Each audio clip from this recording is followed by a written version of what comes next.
Hello guys, welcome back to my YouTube channel AFO consultancy. So నేను మళ్ళీ మీ ముందుకు ఒక న్యూ సక్సెస్ రేషియో తోటి నేను మీ ముందుకు వచ్చాను. సో స్టూడెంట్ అయిన బోగ్యం జశ్వంత్ ఫ్రమ్ పన్నార్ డిస్టిక్ వీసా రావడం జరిగింది. సో ఎలా వచ్చింది ఏందనేది తన మాటలో తెలుసుకుందాం. ఏ విధంగా మన కన్సల్టెన్సీ నుంచి ప్రాసెస్ స్టార్ట్ చేసుకున్నారు అనేది. So let's welcome to us mister Bogyam Jashwant. మీరు ఎలా వచ్చారు, మన ఏఎఫ్ఓ కన్సల్టెన్సీని ఏ విధంగా కాంటాక్ట్ అయ్యారు, మీ ప్రాసెస్ ఎలా జరిగింది? సో ఫైనల్ డిస్టిక్ విలేజ్ వచ్చేసరికి గుత్తుకొండ.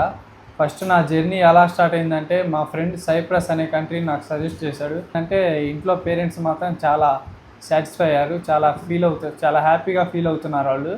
తర్వాత వచ్చేసరికి ఎందుకంటే నేను 2 years వేస్ట్ చేసుకున్నాను. ఆస్ట్రేలియా ప్రాసెస్ అని, అమెరికా ప్రాసెస్ అని 2 years. మీకు మొత్తానికి ఏఎఫ్ఓ జర్నీ ఎలా అనిపించింది?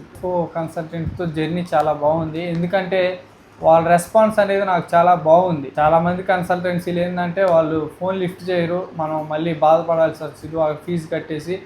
ఇక్కడ మన ఏఎఫ్ఓ కన్సల్టెన్సీ ఏంటంటే చాలా బాగా చూసుకుంటారు మనల్ని. అదిగాక మనకి ఏ డౌట్ వచ్చినా కానీ వాళ్ళు క్లారిఫై చేస్తారు. ఎప్పుడు 24 hours ఎప్పుడు నీకు రెస్పాన్స్ కావాలన్నా వాళ్ళు కాల్ చేసి నీకు ఆన్సర్ చేస్తారు.